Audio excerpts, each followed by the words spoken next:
These things happened to me nearly 10 years ago. I lived in a city, but the city was hot in summer. I wanted to see the country. I wanted to walk in the woods and see green trees. I had a little red car, and I had a map too. I drove all night out into the country. I was happy in my car. We had a very good summer that year. The country was very pretty in the early morning. The sun was hot, and the sky was blue. I heard the birds in the trees. And then my car stopped suddenly. What's wrong? I thought. Oh dear, I haven't got any petrol. Now I'll have to walk. I'll have to find a town and buy some petrol. But where am I? I looked at the map. I wasn't near a town. I was lost in the country. And then I saw the girl. She walked down the road, with flowers in her hand. She wore a long dress, and her hair was long, too. It was long and black, and it shone in the sun. She was very pretty. I wanted to speak to her, so I got out of the car. "Hello," I said. "I'm lost. Where am I?" She looked afraid, so I spoke quietly. "I haven't got any petrol," I said. "Where can I find some?" Her blue eyes looked at me, and she smiled. She's a very pretty girl, I thought. "I do not know," she said. "Come with me to the village. Perhaps we can help you." I went with her happily, and we walked a long way. There isn't a village on the map, I thought. Perhaps it's a very small village. There was a village, and it was old and pretty. The houses were black and white and very small.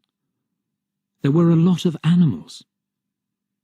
The girl stopped at a house and smiled at me. "Come in, please," she said. I went in. The house was very clean, but it was strange too. There was a fire and some food above it. I felt hungry then. That's strange, I thought.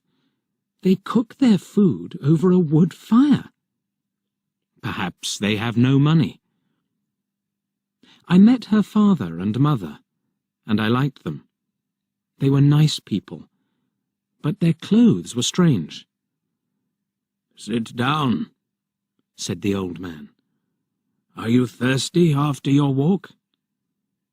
He gave me a drink, and I said, "Thank you." But the drink was strange too. It was dark brown and very strong. I didn't understand, but I was happy there. I asked about petrol, but the old man didn't understand. "Petrol?" he asked. "What is that?" This is strange, I thought. Then I asked, "Do you walk everywhere?" The old man smiled. "Oh, no. We use horses," he said. Horses, I thought. Horses are very slow. Why don't they have cars? But I didn't say that to the old man. I felt happy there. I stayed all day, and I ate dinner with them that evening.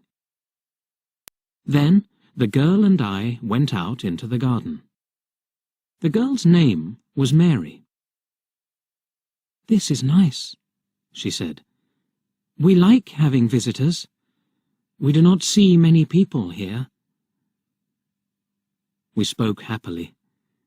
She was very beautiful.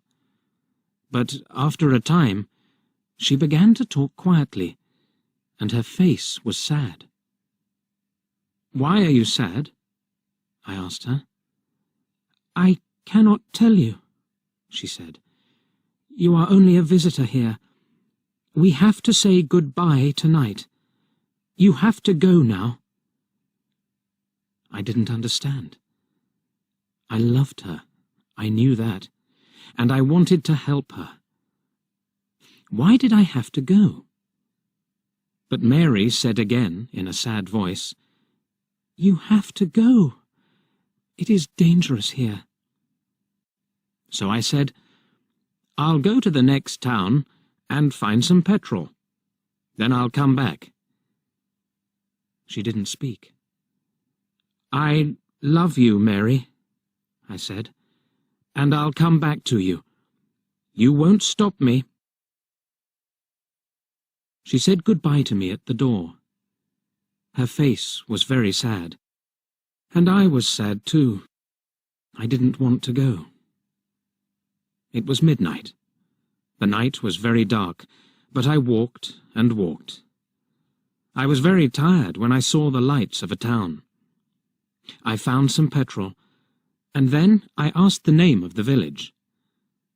But the man at the garage gave me a strange look. "What village?" he asked. I told him about the village. I told him about the old houses and the people with strange clothes. Again, he gave me a strange look. He thought, and then he said, "There was a village there, but it isn't there now. There are stories about it, strange stories." "What do people say about it?" I asked. He didn't want to tell me, but then he said, "There was a big fire in the village. Everybody died. There aren't any people or houses there now." "How did it happen?" I asked. "And why?"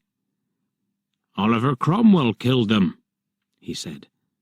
"He was angry with the villagers because they helped the king in the war." I couldn't speak. This isn't right, I thought. That war happened 350 years ago. Then I remembered the strange clothes, the long hair, the food over the fire, and the old houses. And I remembered, too, about the horses. "But I don't understand," I cried. "I saw the people and the village. I spoke to some people there." The man looked quickly at me, and then he spoke. "There's an interesting story about the village. For one day, every 10 years, it lives again. But only for one day. Then it goes away again for another 10 years. On that one day, you can find the village, but you have to leave before morning, or you will never leave." Can this be right? I thought. Perhaps it was. Mary said, "You have to go." She loved me, but she said, "We have to say goodbye." She was afraid for me. Now I understand, I thought. I went back to the village, but it wasn't there. I looked again and again, but I couldn't find it. I saw only flowers and trees. I heard only the sound of the birds and the wind. I was very sad. I sat down on the ground and cried. I will never forget that day. I remember Mary, and I will always love her. Now, I only have to wait 2 months. The village will come back again. On the right day, I will go back. I will find her again, my love with the long black hair. And this time, I will not leave before morning. I will stay with her.